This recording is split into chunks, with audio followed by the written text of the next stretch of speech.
Okay అండి. ఒక్క photo sir. మీ book అక్కడ.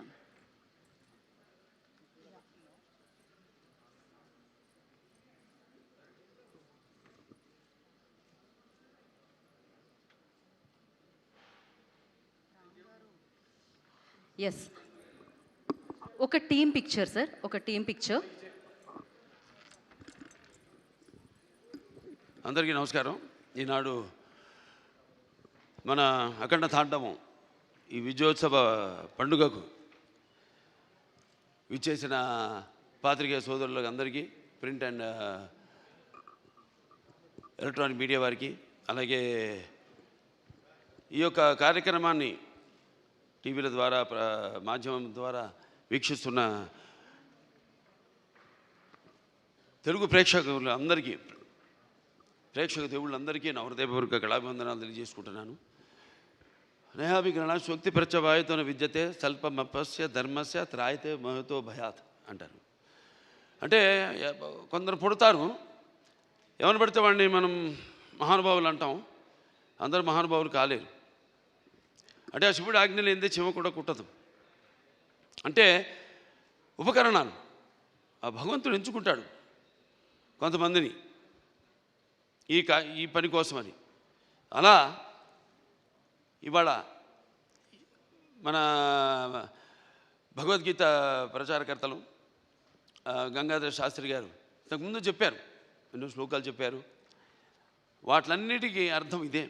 నేను అన్నదానికి ఆయన ఇచ్చిన వివరణ అది. ఇవాళ చాలా సంతోషంగా ఉంది. ఇవాళ ఈ సినిమా విడుదలై ఇవాళ ఇంత విజయవంతంగా ప్రదర్శించబడుతున్నందుకు మా తెలుగు ప్రేక్షక దేవుళ్ళకి అందరికీ కాదు,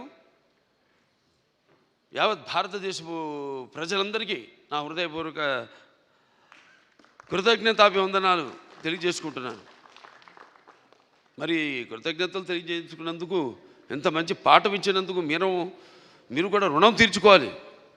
అంటే ఎప్పుడు అంటారు శత్రు రుణం, లేకపోతే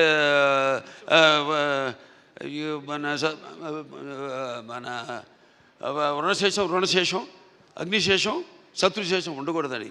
అలాగే ఈ శేషం కూడా మీరు ఉంచుకోకుండా ఏ ఉద్దేశంతో అయితే ఈ సినిమా తీసామో ఆ ఉద్దేశాన్ని మీరు పాటించాలి. ఏదో మనం వింటాం, ఆడు గుడికి వెళ్తాం, ఏదో దండం పెట్టుకుంటాం దేవుడికి. ఎందుకు? ఇప్పుడు ఆయన అన్నారు గంగాధర శాస్త్రి గారు ఇంతకుముందు, అది గుడికి వెళ్ళి చేస్తే అది భక్తి అవుతుంది. అదే మనం మొత్తం లోకాన్ని అవగాహన చేసుకుంటే అది జ్ఞానం అవుతుందని. అంటే మనిషి పుట్టుకకు ఏదో ఒక కారణం ఉంటుంది, అందరూ కాదు. సరే, ఇవాళ ముందుగా ఆ తండ్రి గారిని తలుచుకోవడం, నా విద్యుత్ ధర్మాగ్రత సంపర్తం వాగ్రత ప్రతిపతే జగత పితరం వందే పార్వతీ పరమేశ్వరం. అంటే ఆది దంపతులు అయిన ఆ శివపార్వతులు, వాళ్ళ ప్రతిరూపమే నా తల్లిదండ్రులు. ఎవరి తల్లిదండ్రులైనా ఆ పార్వతీ పరమేశ్వరుల యొక్క రూపాలే. నగాత్ర పరమంత్ర నమాతు పరిదేవత నాహరే పరతశ్రాత నానృతాత్ పాతకం పరం. ఇది తల్లి ప్రార్థన. యస్మాత్ పార్థివదయ ప్రాదుర్భుతుల భక్తి గురుణ సంతుల మాంసే సహస్రం తస్మై సర్వజ్ఞ మూర్తే పిత్రే. ఇది తండ్రి మంత్రం. అంటే మనకు సగం దేహాన్ని ఇచ్చి మనల్ని ఇటువంటి గురువులు దగ్గర ఎంతోమంది, అందరూ సరస్వతి పుత్రులే. ఇక్కడ గంగాధర శాస్త్రి గారు ఉన్నారు, అలాగే అక్కడ మన కాసర శ్యామ్ గారు అయితేనేమి, లేకపోతే మన నాగ్ గురునాథ్ శర్మ గారు అయితేనేమి, మన కళ్యాణ్ చక్రవర్తి గారు, అందరూ సరస్వతి పుత్రులమే. సో వాళ్ళందరి దగ్గర ఇటువంటి మంచి పాఠాలు నేర్చుకోవడానికి, మంచి గీతాలు వినడానికి ఇటువంటి బ్రహ్మాండంగా అద్భుతంగా మన నందమూరి తమను అద్భుతంగా వాటిని చెప్పాడు. అతను పడ్డ సమంత ఒకటే. నాకు వచ్చిన అందరూ ఏమంటున్నారంటే, ఈనాడు సనాతన హైందవ ధర్మం మీసం మెలేసిందని ఈ సినిమా చూశాడు. అంటే మంత్రోచ్చారణ, అలాగే వేదం, అలాగే మన భారతదేశపు మూలాలు, మన ధర్మం, మన ధర్మం, మన గర్వం, మన తేజస్సు కలిగలిపిన సినిమా అఖండ అని అందరి ఆబాలగోపాలం. ఒక మన ఆంధ్ర తెలంగాణ రాష్ట్రాలే కాదు, లేకపోతే ఎక్కడ అభిమానులు ఉన్నారో అక్కడ ఆ రాష్ట్రాలే కాదు, యావత్ ప్రపంచం ఇవాళ కోడై కూస్తుంది. అంత అద్భుతమైన సినిమా మాకు అందించినందుకు మీ అందరికీ మా కృతజ్ఞతలు తెలియజేసుకుంటున్నాను.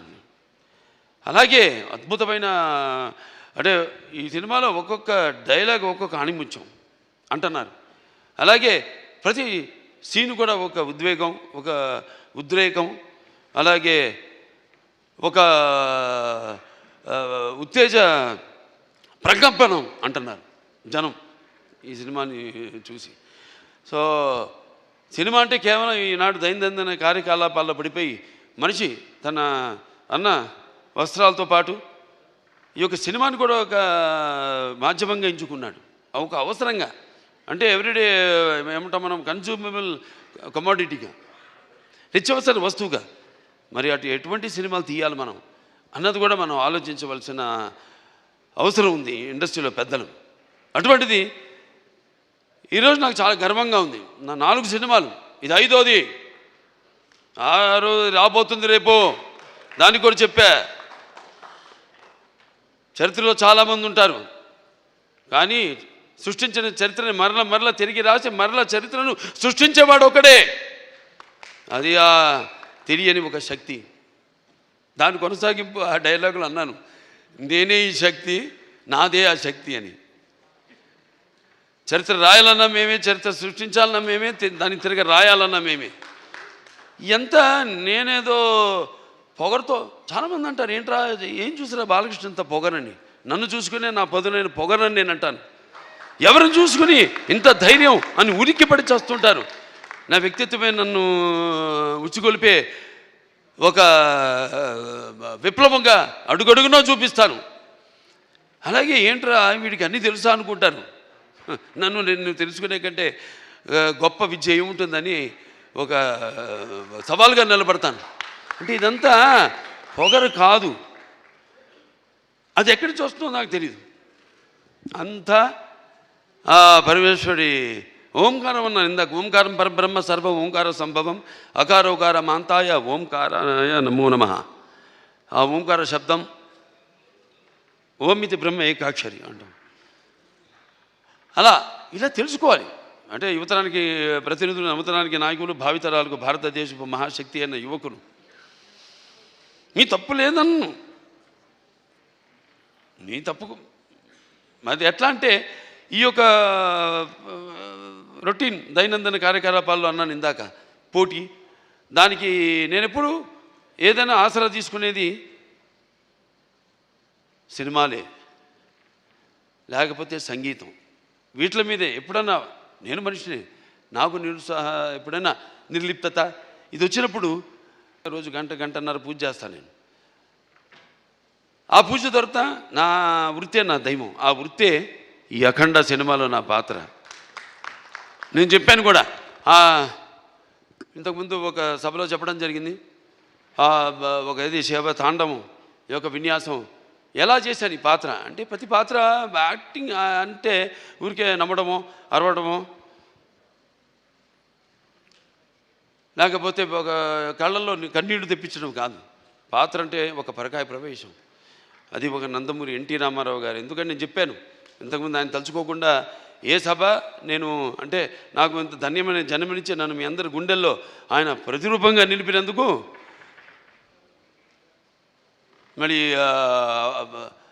దైవాంశ సంభూతుడు, విశ్వానికి విశ్వ నటరూపం ఎలా ఉంటుందో చూపించిన యుగ పురుషుడు, కారణ జన్ముడు, నా తండ్రి, నా గురువు, నా దైవం నందమూరి తారక రామారావు గారికి నమస్కరించుకుంటూ, మరి ఇటువంటి ఈ సినిమాని ఈ సినిమా కేవలం తెలుగు సినిమా కాదు, ఇది యావత్ భారతదేశమే కాదు, యావత్ ప్రపంచం ప్రేక్షకులకు సంబంధించిన సినిమా ఇది. ఎందుకంటే మనం చూస్తున్నాం ఇవాళ ఎంత అశాంతి, ఎక్కడ చూసినా యుద్ధాలు, ఆఖరి చావులు, లేకపోతే మనలో మనం సృష్టించుకున్న విభేదాలు. మనం గొప్ప మాట చెప్పారు ఇది మన సినిమా గురించి. ఇది కేవలం ఒక తెలుగు పురాణాలు, ఈ భగవద్గీతలు, లేకపోతే నేను చెప్పేది భారతాలు, భాగవతాలు, వీటికి సంబంధించేదే కాదు, ఒక బైబిల్కి సంబంధించింది, ఒక ఖురాన్కి కూడా సంబంధించిన సినిమా. సారే జహాన్ సే అచ్చా హిందూ సీతా హమారా, హమ్ బుల్బులే ఇస్కే ఏ గుల్ సీతా హమారా. సో ఇవాళ ఈ పాత్ర మనం చేసే ముందు నాకు పూర్తిగా నమ్మకం నా దర్శకుడి మీద. నేను చెప్పా, కట్టె కొట్టి తెచ్చి అంతే మాట్లాడుకుంటాం మేము, అంతకంటే మాట్లాడుకోము. ఇవాళ మనం బ్యాట్మ్యాన్లు, సూపర్ మ్యాన్లు, వీటిలన్నిటి గురించి మాట్లాడుకుంటాం. లేకపోతే నాన్నగారు వాళ్ళు చేసిన పౌరాణికాల్లో బాణాలు వేయడం, అగ్ని రావడం, నీళ్లు రావడం, దాంట్లో నుంచి బాణాల్లో నుంచి, లేకపోతే మొత్తం అట్లా పడిపోవడం, కళ్ళు తిరిగి, ఇవన్నీ చూస్తుంటాం. ఇది కూడా ఇప్పుడు జరుగుతున్న ఏవైతే పరిణామాలు ఉన్నాయో వాట్లను నేను చెప్పా, సినిమా మాధ్యమం అంత గొప్ప మాధ్యమం ఇంకోటి లేదు. దానికి సరిగా వాడుకోవాలి మనం. దాన్ని మనం ఇప్పుడు ఇవాళ మన వేదాల నుంచే దాన్ని బట్ట విశ్వనాథ శాస్త్రి గారు నానాడు జర్మన్స్ హిట్లర్ టైంలో ఆయన్ని కిడ్నాప్ చేసి తీసుకెళ్ళిపోయి మన వేదాలని తర్జుమా చేసి అధర్వణ వేదంలోని ఈ కంప్యూటర్స్ ఏవైతే ఉన్నాయో, లేకపోతే మిగతా ఈ అణు బాంబులు, ఇవన్నీ కూడా కనిపెట్టింది ఆ వేదాల నుంచే. అలాగే శుశ్రూషుడు అని మన భారతీయుడు, ఒక డాక్టర్, వైద్యుడు, ఆ రోజుల్లో ఋషి ఆయన. ఎటువంటి మత్తు ఇంజక్షన్ ఏమి ఎనస్థీషియా లేకుండా ఆపరేషన్లు చేసిన మహానుభావుడు ఆయన. ఇవాళ ఆస్ట్రేలియాలో ఉంది, మెల్బోర్న్లో ఆయన బస్ట్ స్టాచ్యూ ఉంది అక్కడ, మెల్బోర్న్ యూనివర్సిటీ ఆఫ్ సర్జరీలో. ఇలా మనం చెప్పుకోవాలి. ఇలా మనం చెప్తే కానీ మన యువతరానికి అర్థం కాదు. కానీ నా అదృష్టం ఏంటంటే అందరు చెబితే అందదు, ఫలం అందదు. నా సినిమాలు వాటికి 5వ సినిమా అని చెప్పాను. నా మొదటి సినిమా అఖండ, అది కూడా ఒక పరీక్షే. కోవిడ్ టైంలో విడుదలైంది సినిమా. అసలు రారు జనం థియేటర్లో కొన్న టైంలో ధైర్యం చేసాం, భగవంతుడి మీద భారం వేసి సినిమా రిలీజ్ చేసాం. అఖండ విజయం సాధించింది అఖండ. ఆ తర్వాత మిగతా సినిమాలన్నీ అందరికీ, నిర్మాతలకి ధైర్యం వచ్చి వాళ్ళ సినిమాలని విడుదల చేయడం జరిగింది. ఆ తర్వాత నేను చేసిన వీరసింహారెడ్డి అయితేనేమి, లేకపోతే దాని తర్వాత నేను చేసిన నెలకొండ భగవత్ కేసరి అయితేనేమి, డాకు మహారాజ్ అయితేనేమి, ఇప్పుడు ఈ అఖండ, తాండవం, ఇన్ని 5 విజయాలంటే నా విజయాలు అనుకోను. నేను ఏదైతే మేమందరం అనుకుంటున్నాము, ఇది నా ఒక్కడి వల్ల కాదు. నేనేదో ఒక చిన్న పాయింట్ చెప్పచ్చు, డైరెక్టర్ గారు చెప్పచ్చు, దాన్ని మనం సినిమాగా చూపించినప్పుడు, అంటే కళ్ళు మూసుకున్నప్పుడు కనేది కళ, కళ్ళతో అభినయించేది కళ, నిద్రపోతున్నప్పుడు కనేది కళ, నిద్రపోతున్న సమాజాన్ని మేల్కొల్పేది కళ. ఈ 4-5 సినిమాల్లో అందరికీ సందేశం ఇవ్వడం జరిగింది. 5 సినిమాల్లో రకరకాల సందేశాలు, అది అంతర్జాతీయం కావచ్చు, లేకపోతే మనుషుల్లో సత్సంబంధం లేకపోవడం కావచ్చు, ఇటువంటి అనేక. లేకపోతే ఇప్పుడు అఖండ 1లో ఉంది, అటు పిల్లల జోలికి, లేకపోతే ధర్మం జోలికి, లేకపోతే ప్రకృతి జోలికి వస్తే ఏమవుతుందో చూపించాం. ఇప్పుడు అఖండ 2లో మరి అప్పుడంటే దేవుడు మనిషిలో పూనాడు, ఇప్పుడు మనిషే దేవుడైతే ఏమవుతుంది? ఇందాక అన్నారు సంభవామి యుగే యుగే అన్నదే ఈరోజు సినిమాలో చూపించాం. దీన్ని ప్రేక్షకులు ఇంత ఆదరించి, ఇంత కేవలం ఇండివిజువల్గా ఒక్కొక్కరు వ్యక్తిగతంగా వెళ్ళి సినిమాలు చూడటం కాదు. ఇవాళ మా అందరూ కలిసి కుటుంబ సమేతంగా, సకుటుంబ సపరివార సమేతంగా అందరూ ఈ సినిమా చూసి, అలాగే పిల్లలు కూడా తీసుకెళ్ళి ఈ సినిమా చూపించి వాళ్ళకి కొంచెం మనం ఏంటి, మన మూలాలేంటి, మెయిన్గా మన సనాతన హైందవ ధర్మం ఏం చెప్తుంది అంటే, మన సనాతన ధర్మం యొక్క, సనాతన హైందవ ధర్మం యొక్క శక్తి, దాని యొక్క గర్వం, దాని యొక్క పరాక్రమం ఏంటో చూపించిన సినిమా అఖండ తాండవం. అలాగే మన హైందవ సనాతన ధర్మానికి మూలాలైన ఏదైతే మనం సత్యం దారిలో నడవాలి, ధర్మం దారిలో నడవాలి, అన్యాయం జరిగితే మనం తల దించకూడదు, తిరిగి పోరాడాలి అన్నది చూపించిన సినిమా అఖండ తాండవం. సో ఈ సినిమాని ఇంతమంది కష్టపడితేనే ఆ సినిమా అయింది. ఇవాళ అంటే ఒక్కొక్కళ్ళు ఇప్పుడు తమన్ గారు చెప్పారు, ఆయన పడ్డ కష్టం, నిద్ర లేని ఎన్ని రాత్రులు గడిపారు నాకు తెలుసు. ఆయన సినిమా ఇప్పుడు వచ్చిందని కాదు, వచ్చి దాని ప్రభావం సమాజం మీద ఎంత ఉంది అన్నది చాలా ముఖ్యం. ఎస్, ఎంటర్టైన్మెంట్ ఉండాలి, అన్నీ ఉండాలి సమ్మపాళ్ళల్లో. బాలకృష్ణ సినిమాలు అన్నీ ఉండాలి సమ్మపాళ్ళల్లో, అన్ని రుచులు ఉండాలి. పంచపక్ష పరవాన్నం వడ్డించిన విస్తరలా ఉండాలి, కాదన్ను. కానీ ఏది ఎంత ఉండాలి, ఎవరు ఏ పాత్రలకి న్యాయం చేస్తారు ఏమిటి అన్నది ఒక్కొక్కటి ఒక్కొక్క పరీక్ష మాకు. అలా ఏదైనా ఏం జరిగినా అంతా ఆ భగవంతుడి మీద భారం వేసి మన పని మనం చిత్తశుద్ధితో చేస్తే ఆ చిత్రం ఒక మంచి సందేశాన్ని ఇటువంటి పరిస్థితుల్లో ఇవ్వడం, దాన్ని ప్రేక్షకులను ఆదరించడం, ఇంత అఖండ విజయం చేయడం మా అందరికి ఎంతో ఒక అనిర్వచనీయమైన అనుభూతిగా ఉంది. మాకు గర్వం చెప్పం, ఇంకా చేస్తాం. ఇవాళ ఈ సభ ఎందుకు పెట్టుకున్నాం? ఓ సినిమా చేసాం, అయిపోయింది. ఆ సినిమా విడుదలయ్యే వరకు ఆ సినిమా ఎలా ఉంటుందా, ప్రేక్షకులు ఎలా ఆదరిస్తారా అని ఎదురు చూస్తూ ఉంటారు అందరూ. సో పిక్చర్ విజయవంతమైనప్పుడు అంటే ప్రేక్షకులు మనం వెన్ను తట్టి ఇలాంటి సినిమాలు ఇంకా మాకు ఇవ్వండి అని వాళ్ళు మనల్ని ఉత్సాహపరిచినట్టే. మాకు భయమే లేదు, తట్టక్కర్లా, చేసి చూపిస్తాం. దానికోసమే నేను చెప్పా, నేహాపికరణ శోక్తి ప్రత్యవాయన విద్యతే స్వల్పమపస్య ధర్మస్య త్రాయతే మైతో భయాత్ అని మరి తిరిగి అక్కడికే వస్తున్నా. సరే, ఏదైనా ఈ సినిమా కష్టపడిన వాళ్ళందరూ కూడా నా కృతజ్ఞతలు చేసుకుంటూ నా అభినందనలు, వాడికి నా అభినందనలు, అలాగే ప్రేక్షక దేవుళ్ళందరూ కూడా ఈ సినిమాని ఎంత అఖండ విజయం చేసిన ప్రేక్షక దేవుళ్ళందరూ కూడా నా కృతజ్ఞతలు తెలియజేసుకుంటూ, ముఖ్యంగా దిల్ రాజు గారు దిల్ రాజు గారికి, మన మ్యాంగో రామ్ గారికి, అలాగే మన రిలయన్స్ సీతార్ గారికి, డాక్టర్ సురేందర్ గారికి, కొబ్బరినేని గారికి, అందరికీ వాళ్ళు పడ్డ శ్రమ ఈ సినిమా విడుదల కావడానికి అంటే దేవుడు పెట్టే పరీక్ష అది. దీనికి ఏమీ మేము, ఎందుకంటే మీరు ఇచ్చే అఖండ విజయం ఉంది, ఇది ఎంత ఆఫ్టర్ ఆల్ నథింగ్. నా తల్లి గారు విజయలక్ష్మి సుందరం గారు పాత్ర చెప్పక్కర్లా, ఎందుకంటే కొన్ని పాత్రలు నేను చెప్పకూడదు అక్కడే, ఎందుకంటే ఆ పాత్రలు నేను చెప్పేదానికంటే గొప్ప పాత్రలు సినిమాలో.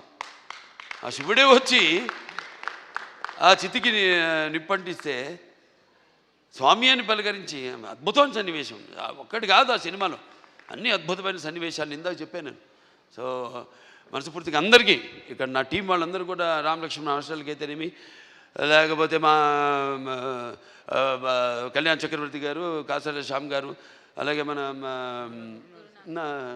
నాకు గురునాథ్ శర్మ గారు, అందరికీ, మా డాన్స్ మాస్టర్లు శేఖర్ గారికి అయితేనేమి, భాను మాస్టర్కి అయితేనేమి, అలాగే వాళ్ళ గాత్రం ఇచ్చిన సర్వేపల్లి సిస్టర్స్ అయితేనేమి, లేకపోతే సౌందర్య సిస్టర్స్ అయితేనేమి, కృష్ణ గారు అయితేనేమి, సౌందర్య గారు అయితేనేమి,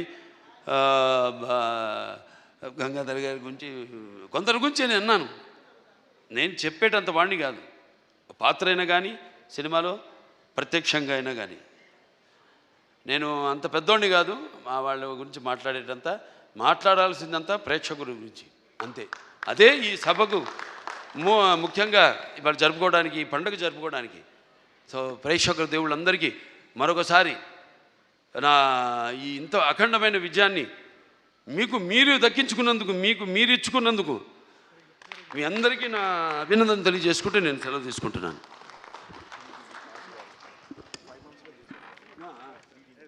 సో నందమూరి నటసింహం బాలకృష్ణ గారికి మరొక్కసారి కృతజ్ఞతలు అండ్ కంగ్రాచులేషన్స్ తెలియజేసుకుంటున్నాము.